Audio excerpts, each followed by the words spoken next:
अस्सलाम वालेकुम जी। Cyber society CS 204 पढ़ने वाले तमाम स्टूडेंट्स को जो है हम लोग खुशामदीद कहते हैं। साइबर सोसाइटी के बारे में हम लोग जो है एक शॉर्ट लेक्चर बनाने की कोशिश कर रहे हैं और कोशिश ये करेंगे कि ये जो पहला टॉपिक है ये एक ही वीडियो में मुकम्मल हो जाए, जिसकी कई सारी स्लाइड्स मौजूद हैं। तो जनाब, साइबर सोसाइटी होता क्या है? Cyber society focuses on the construction, maintenance and facilitation of community in electronic networks and computer mediated communication. यानी कि कम्युनिकेशन ऐसी हो कि जिसमें फिजिकली अट्रैक्शन हट जाए, बल्कि नेटवर्क्स और कंप्यूटर के जरिए जो है जराए अबलाग का काम किया जा सके। फॉर एग्जाम्पल, ये देखें, दो तस्वीरें आपके सामने हैं। एक तस्वीर है द ओल्ड वर्ल्ड यानी एक पुरानी दुनिया, और एक तस्वीर है द न्यू वर्ल्ड यानी नई दुनिया।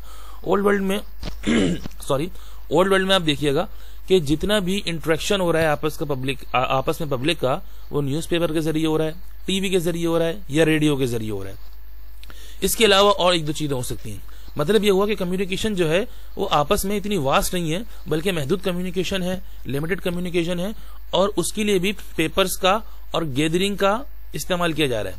लेकिन हम न्यू वर्ल्ड में देखें तो फेसबुक है, गूगल है, जीमेल है, यूट्यूब है, याहू है, कई सारी चीजें हैं जिनके लिए न आपस में पब्लिक को इकट्ठा होने की जरूरत है, न टीवी की जरूरत है। टीवी पे भी जो है वो लिमिटेड चीजें ही, लिमिटेड कम्युनिकेशन ही हो सकती है। और न्यूज़पेपर है, न्यूज़पेपर भी जो न्यूज़पेपर वाले अटैच करके भेजेंगे उसी के जरिए लोगों की और न्यूज़पेपर की कम्युनिकेशन हो सकती है। लेकिन ये याहू है, फेसबुक है, यूट्यूब है, गूगल है, जीमेल है, ये तो बिल्कुल आजाद कम्युनिकेशन है। मतलब कम्युनिकेशन वास्ट हो गई, कंप्यूटर और नेटवर्क के दरमियान में आ गई। आगे चलते हैं जी। साइबर सिक्योरिटी के बाद जो हमारा अगला टॉपिक है वो है साइबर कल्चर। साइबर कल्चर में क्या चीजें शामिल हैं? इस साइबर कल्चर में वर्ल्ड वाइड वेब शामिल है। वर्ल्ड वाइड वेब क्या है? ये कलेक्शन ऑफ इलेक्ट्रॉनिक डॉक्यूमेंट्स। दुनिया के मुख्तलिफ लोग जो हैं अपने दस्तावेजात जो है पब्लिक से शेयर करना चाहते हैं, पब्लिक को दिखाना चाहते हैं, लेकिन उसको दिखाने के लिए वास्ट तरीका। एक तो यह है कि आप फिजिकली अपने डॉक्यूमेंट्स किसी को दिखाएं, अपना इंट्रोडक्शन किसी को दें, अपना तारुफ किसी को दें, अपना इश्तिहार किसी को दिखाएं। लेकिन एक है आप अपना इंट्रोडक्शन, अपना इश्तिहार पूरी दुनिया को दिखाना चाहते हैं, अपने डॉक्यूमेंट्स पूरी दुनिया को दिखाना चाहते हैं। तो इसके लिए हमारे पास साइबर कल्चर में वर्ल्ड वाइड वेब की सहूलत मौजूद है। यानी दुनिया में हर चीज का एक कल्चर होता है, तो जो साइबर का भी एक कल्चर है, उस कल्चर में एक चीज है world wide web. World wide web जो है इलेक्ट्रॉनिक डॉक्यूमेंट्स हैं, और electronic documents on the web is called a web page. जब ये वेब पे चली जाता है इलेक्ट्रॉनिक डॉक्यूमेंट्स, तो वो वेब पेज कहलाता है। Which can contain text, graphics, audio and video, जिसमें जो है टेक्स्ट हो सकता है, ग्राफिक्स हो सकती हैं, ऑडियो हो सकती है या वीडियो हो सकती है। The use of world wide web by people और a group of people for the exchange of social expectations यानी custom, history and language is called cyber culture. यानी कि जो वर्ल्ड वाइड वेब जो है, इसको आपस में इस्तेमाल कर सकते हैं लोग, और इसको आपस में शेयर भी कर सकते हैं अपने अपनी तवक्कुआत के एतबार से। इसकी हिस्ट्री को भी सेव किया जा सकता है। इसके बाद जनाब जो हमारा अगला टॉपिक है, like every culture has its own language, the cyber culture is not the exception to this rule. फंबल का इशू है टू दिस रूल। दुनिया में हर कल्चर की एक जबान होती है, लेकिन साइबर कल्चर एक ऐसी चीज है कि जो पीपल्स के एतबार से चलता है। यानी वर्ल्ड वाइड वेब का मामला यह है कि जिस जबान में लोग चाहेंगे उस जबान में ही इस चीज को इस्तेमाल कर सकते हैं, बल्कि इसको कन्वर्ट भी कर सकते हैं। और अब तो दुनिया में हजारों जबानें बोली जा रही हैं, और इंटरनेट के थ्रू हर चीज को अपनी जबान में भी कन्वर्ट किया जा सकता है। तो ये इसमें से 3 या 4 पॉइंट्स भी आप लोगों ने रेडी कर लिए तो आपके एग्जाम के लिए काफी हो जाएंगे। It converts the human written language और symbols to machine language and reconverts to human understandable language so the people on the destination can understand. यानी कि इसके जरिए जो है आप अपनी जबान में इन तमाम चीजों को कन्वर्ट भी कर सकते हैं, उसके बाद इसको आगे पहुंचाने के लिए उनकी जबान में भी कन्वर्ट कर सकते हैं। ठीक है जी। साइबर कल्चर के बाद जो हमारा अगला टॉपिक आ रहा है साइबर कल्चर कंपोनेंट। अब जरा साइबर कल्चर कंपोनेंट में हमारे पास क्या चीजें शामिल हैं, इसको जरा देख लेते हैं। साइबर कल्चर कंपोनेंट में इंटरनेट शामिल है, वेबसाइट शामिल है, ईमेल शामिल है, ब्लॉग शामिल है, ऑनलाइन चैट शामिल है, ई कॉमर्स शामिल है और सोशल नेटवर्क शामिल है। अब जरा जल्दी जल्दी इन सारी चीजों को पढ़ लेते हैं। इंटरनेट जी, इंटरनेट क्या है भाई? The form by the cooperative interconnection of a large number of computer networks, यानी कंप्यूटर नेटवर्क्स में कंप्यूटर नेटवर्क्स का आपस में कोऑपरेटिव इंटरकनेक्शन हो जाना, ये है इंटरनेट। यानी एक कंप्यूटर का ताल्लुक दूसरे कंप्यूटर से बन जाना, नॉलेज इंफॉर्मेशन शेयर करने के एतबार से। No one owns the internet, internet कोई ओन्स नहीं कर सकता, यानी किसी का जाती नहीं होता। There is no central administration to the internet, internet की कोई सेंट्रल एडमिनिस्ट्रेशन नहीं होती। Main goal of the internet is to connect several computers together for the exchange of message and share the information. यानी कि internet का जो असल मकसद है, असल गोल है, वो यही है कि मैसेज और इंफॉर्मेशन को आपस में एक दूसरे से शेयर किया जाए। Community of people, collection of resources, यानी पीपल्स की कम्युनिटी बन सकती है और जो रिसोर्सेज हैं ये आपस में इकट्ठी किए जा सकते हैं, कलेक्शन ऑफ रिसोर्सेज। अब आते हैं जी वेबसाइट। वेबसाइट क्या है? A location connected to the internet that maintains one or more web pages. Web pages are the building block of the website. जनाब, वेबसाइट का मकसद क्या है? किसी भी फर्द के बहुत सारे वेब पेजेस का किसी एक लोकेशन पर इकट्ठा हो जाना और मेंटेन रहना, ये वेबसाइट कहलाती है। चाहे वो कंपनी हो, चाहे वो कोई इदारा हो, चाहे कोई ऑर्गेनाइजेशन हो। जिस तरह भी हमने वेब पेज में ये डिस्कस किया ना कि ऑनलाइन डॉक्यूमेंटेशन सिस्टम, बिल्कुल यही तरीका है। यानी कि बहुत सारे वेब पेजेस का आपस में कलेक्ट करके किसी मेन लोकेशन पे सेट करना वेबसाइट कहलाता है। Web pages includes documents like text and multimedia contents etc. Websites may be accessible through a public internet protocol network such as the internet और private local area network. Website जो है वो public के लिए भी होती है, लोकल्स के लिए भी होती है। यानी जिन लोगों से जिस कंपनी की वेबसाइट है उसका ताल्लुक जिन लोगों से है, सिर्फ उन लोगों के लिए भी हो सकती है और पब्लिक के लिए भी हो सकती है जो नॉर्मल है। और इसको इस्तेमाल करने के लिए यूनिफॉर्म रिसोर्सेज लोकेटर का इस्तेमाल होता है, दैट आइडेंटिफाइज द साइट, जिसके जरिए हमें पता चले कि हम किसकी साइट इस्तेमाल कर रहे हैं। फॉर एग्जांपल, मुझे कराची यूनिवर्सिटी की या यूनिवर्सिटी ऑफ पंजाब की वेबसाइट खोलनी है तो मैं इनको गूगल पे लिखूंगा तो इनका जो यूनिफॉर्म रिसोर्सेज लोकेटर है वो सामने आ जाएगा। उसी के थ्रू जो है हम वेबसाइट को ओपन कर सकेंगे। उसके बाद जी आता है ईमेल। ईमेल मोस्टली कॉमन जो है, कॉमनली इसको ईमेल कहा जाता है। इसकी फुल फॉर्म इलेक्ट्रॉनिक मेल है। ये एमसीक्यूज में आ सकता है, इस बात को याद रखिएगा। Message that are send electronically from one computer to another is an email message. यानी कि इलेक्ट्रॉनिकली एक कंप्यूटर से दूसरे कंप्यूटर में मैसेज भेजना ईमेल कहलाता है। यानी कि एक तो एसएमएस होता था जो मोबाइल के जरिए होता था, लेकिन उसमें जो है बहुत सारे फीचर्स और बहुत सारे ऑप्शंस मौजूद नहीं होते थे। इसके अलावा ईमेल के अलावा और बहुत सारी जो है वो मैसेज भेजने की फीचर्स हमारे पास मौजूद हैं, लेकिन ईमेल जो है वो सबसे पायनीर है।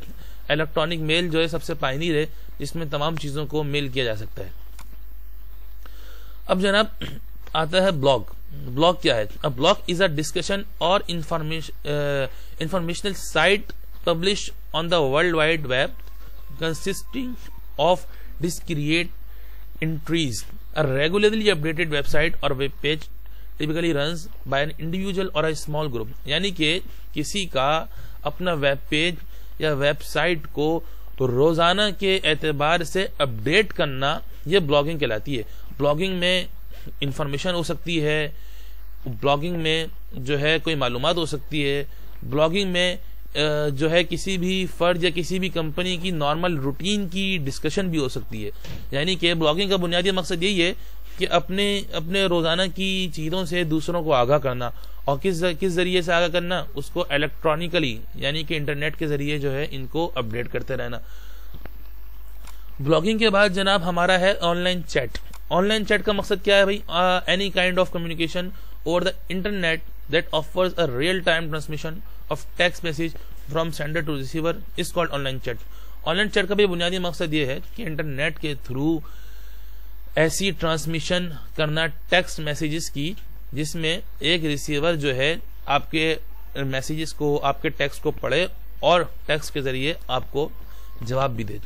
ऑनलाइन चैट में address point to point communication as well as multitask communication from one sender to many receivers and video chat or maybe a future of a web conferencing service. Online chat का एक quality ये है भाई, एक quality इसकी ये है कि ये मल्टीटास्किंग है। मल्टीटास्किंग से मुराद मल्टीकास्टिंग, इससे मुराद क्या हुआ भाई, ये पॉइंट टू पॉइंट कम्युनिकेशन करती है।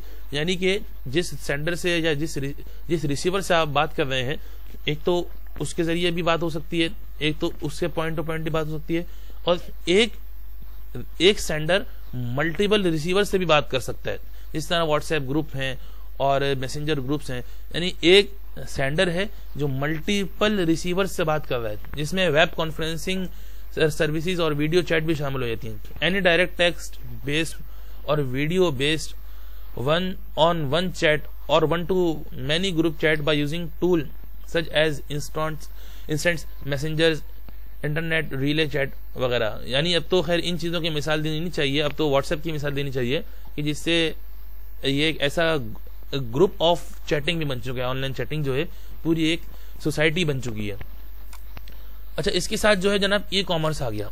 ई कॉमर्स क्या है भाई, electronic commerce, commonly written as a e commerce, is the trading और facilitation of trading in products और services using computer network such as the internet. यानी कि सीधी ई कॉमर्स की डेफिनेशन ये है कि ऐसी खरीदो फरोख्त जो इंटरनेट के थ्रू की जाए, ऐसी खरीदो फरोख्त, ऐसी ट्रेड जो इंटरनेट के और नेटवर्क के थ्रू की जाए, वो ई कॉमर्स कहलाती है। Commercial transaction conducted electronically on the internet. For example, अब इसकी मिसालें देख लें, ऑनलाइन शॉपिंग है, ऑनलाइन मार्केट प्लेसेस हैं, business to business buying and selling है, online news letters for marketing prospective है। दराज के हमारे सामने एग्जाम्पल है, अमेजोन की एग्जाम्पल है, जो ऑनलाइन यानी ये ई कॉमर्स वेबसाइट्स हैं। इसके अलावा अब मुख्तलिफ शॉपिंग मॉल्स और मुख्तलिफ कंपनीज ने भी अपनी ई कॉमर्स वेबसाइट्स बना रखी हैं, जिनके थ्रू यूजर घर बैठे खरीदारी कर सकते हैं। अब जनाब हमारे पास एक टॉपिक आ रहा है सोशल नेटवर्क्स। सोशल नेटवर्क्स का क्या मकसद है भाई, a dedicated website or other application which enable user to communicate with each other by posting information, comments, message, image, videos are referred to as social networks. For example, networks like Facebook, LinkedIn, Twitter. जनाब social networks ऐसे networks हैं जिसमें मुख्तलिफ लोग जो है किसी भी एप्लीकेशन के थ्रू अपनी इंफॉर्मेशन एक दूसरे से शेयर कर सकते हैं, अपने मैसेज शेयर कर सकते हैं, इमेजेस शेयर कर सकते हैं, वीडियोस शेयर कर सकते हैं, और दूसरों के शेयर किए हुए मैसेजेस, दूसरों के शेयर किए हुए इमेजेस, वीडियोस को देख सकते हैं और उनको रिप्लाई कर सकते हैं। ये सोशल नेटवर्क्स हैं। For example Facebook, for example Twitter, for example LinkedIn. तो ये सोशल नेटवर्क्स कहलाते हैं, जिनके जरिए मुख्तलिफ जो दुनिया में मुख्तलिफ रहने वाले लोग आपस में एक दूसरे से कनेक्ट हो सकते हैं। अब जनाब इस साइबर स्पेस क्या है भाई, the concept of cyber space. The cyber space is a term used to describe the space created through the union of electronic communications networks such as the internet, which enables computer facilitated communication between any number of people who may geographically disappeared around the globe. Cyber space देखिए, दुनिया में हर चीज का space होता है। Cyber space एक ऐसी खला है जहां पे मुख्तलिफ किस्म के लोग जो हैं वो फैसिलिटेटेड हो रहे हैं नंबर ऑफ पीपल वो में geographically disappeared around the globe, जो कि जियोग्राफिकली पूरी दुनिया में डिसअपियर्ड है। Cyber space is a public space where individuals can meet, यानी ऐसी पब्लिक स्पेस है, यानी कि दुनिया में एक खला होती है, साइबर स्पेस भी एक खला है जहां पर दुनिया के मुख्तलिफ लोग जो है आपस में इंडिविजुअली मीट कर सकते हैं इंटरनेट के through, exchange ideas, share information, provide social support, conduct business वगैरह। तो साइबर स्पेस ऐसा स्पेस है जिसमें पूरी दुनिया के लोग आपस में कनेक्टेड ईच अदर हो सकते हैं, यानी एक ऐसी खला है जहां पे इंडिविजुअली अपनी आइडियाज के थ्रू मुख्तलिफ लोग अपियर हो सकते हैं और अपने आइडियाज को एक दूसरे से शेयर कर सकते हैं। अब जरा इसका और कंसेप्ट जरा वाज़ेह पढ़ लेते हैं। The human interaction does not require physical connection. किसी भी इंसानी इंटरेक्शन के लिए जरूरी नहीं है कि फिजिकल कनेक्शन हो टू कम्युनिकेशन के लिए, but it rather characterized by interconnection of millions of people throughout the world through chat room, email, Facebook. इनके लिए आपस में फिजिकली कनेक्शन जरूरी नहीं है, लेकिन ये साइबर स्पेस में अपने आइडियाज को फिर भी शेयर कर सकते हैं, अपनी मालूमात को फिर भी एक दूसरे से शेयर कर सकते हैं, लेकिन इसके लिए हमें मुख्तलिफ एप्लीकेशंस की जरूरत पड़ती है, जो जिसमें फेसबुक शामिल है, जिसमें और दूसरी चीजें व्हाट्सएप शामिल है, लिंक्डइन शामिल है, जिसमें मिलियंस ऑफ पीपल जो है वो आपस में एक दूसरे से साइबर स्पेस के जरिए जो है वो कनेक्ट है। इस साइबर स्पेस का जो है वो एक हमारे सामने खाका आ चुका है, या देख लें जीमेल है, फेसबुक है, इसमें एक बंदा है, इसने कई सारे जो है वो अपने अकाउंट्स बनाए हुए हैं और मुख्तलिफ चीजों से वाबस्ता है, और इन तमाम एप्लीकेशन से मुख्तलिफ लोग भी वाबस्ता हैं जो इस बंदे से राब्ते में, यानी यही साइबर स्पेस है, यानी कि साइबर का एक एरिया है। Cyber space communities due to worldwide use of computer network, people are now able to get together and from cyber communities that can exchange message easily through cyber space, यानी कि अपना message जो है बहुत आसानी से एक दूसरे के साथ जो है वो साइबर स्पेस के जरिए जो है आराम से जो है वो साइबर स्पेस के जरिए अपना मैसेज एक दूसरे से शेयर कर सकते हैं और एक दूसरे का शेयर किया हुआ मैसेज दे सकते हैं। Physically meeting has been reduce, जो हमारी फिजिकली मीटिंग्स हैं वो रिड्यूस हुए due to introduction of cyber culture, यानी साइबर कल्चर के जरिए हमारी जो नॉर्मल जो मीटिंग्स होती हैं, एक दूसरे से कैजुअल मीटिंग्स मिलना, अब ये कम से कम होती जा रही है और इंटरनेट, फेसबुक और व्हाट्सएप के थ्रू जो है वो मीटिंग्स हमारी बढ़ती चली जा रही हैं। The culture of computing, culture is an important process in computer related context, the process that create meaning in action. Cyber culture is indicated to break down borders and barriers not only between nations but also between groups and individuals separated from each other due to some reasons. देखिए भाई, दुनिया में कई सारे जो हैं barriers लगे हैं, ममालिक के एतबार से रोक है एक दूसरे को कि आपस में एक दूसरे से कनेक्ट ना किया जाए, लेकिन जब से साइबर कल्चर आया है ये तमाम के तमाम बैरियर्स जो हैं वो दुनिया से एक दूसरे से हट चुके हैं और दुनिया के तमाम लोग जो हैं इस इंटरनेशनल इलेक्ट्रॉनिक कल्चर से एक दूसरे से फायदा उठा रहे हैं। इसका इफेक्ट क्या पड़ा सोसाइटी पे इफेक्ट पड़ा। The cyber culture has brought great impact on human individual life, इंसान की नॉर्मल जिंदगी पे बहुत अच्छा इम्पैक्ट पड़ा। एजुकेशन जो है उसका तरीका चेंज हो गया, टीचर जो है वो मोर इफेक्टिव हो गए क्योंकि वो इलेक्ट्रॉनिकली काम कर रहे हैं। हमारी बिल्चर यूनिवर्सिटी भी जो है वो साइबर सोसाइटी के तहत ही पढ़ा रही है। Cyber culture has great influence on the business world, कारोबारी दुनिया पे बहुत असर पड़ा। The use of internet for emails and other social network is are participation in the cyber culture, जो है ईमेल्स का इस्तेमाल हुआ, सोशल नेटवर्क का इस्तेमाल हुआ ताकि एक दूसरे से बहुत आसानी के साथ राब्ता कायम किया जा सके। इसके अलावा मजीद इसके इफेक्ट्स हैं। Cyber culture reduce the gap, इन्होंने गैप खत्म कर दिया एक दूसरे से। ट्विटर और इन चीजों का इस्तेमाल जो है वो दिन ब दिन बढ़ता चला गया। Social networks are means of interactivity between people around the world, यानी एक दूसरे दुनिया के मुख्तलिफ लोगों को समझने के लिए, मुख्तलिफ लोगों के लिए आसानी हो गई एक दूसरे को समझने के लिए। फेस टू फेस कम्युनिकेशन जो है वो खत्म हो गई और कम्युनिकेशन की जो एबिलिटी है मजीद जो है वो तेज हो गई। Business decision can be made through video conferences, business decision के लिए, कारोबारी फैसलों के लिए एक दूसरे से मिलने के मामला खत्म हो गए, बल्कि हम वीडियो कॉन्फ्रेंसेस के जरिए भी ले सकते हैं। The cyber culture is developing and we need to know the values and believe of this culture, हमें समझने की जरूरत है इस कल्चर को। Cyber culture has great influence on human culture and in way new uniform global culture is developing. यहीं पे हम जो है अपना इस सब्जेक्ट का इख्तिताम करते हैं। ये कोई बहुत मुश्किल सब्जेक्ट नहीं है, लेकिन हम इसकी अगली वीडियो भी इंशाल्लाह बनाएंगे ताकि मिड टर्म के लिए आसानी हो सके।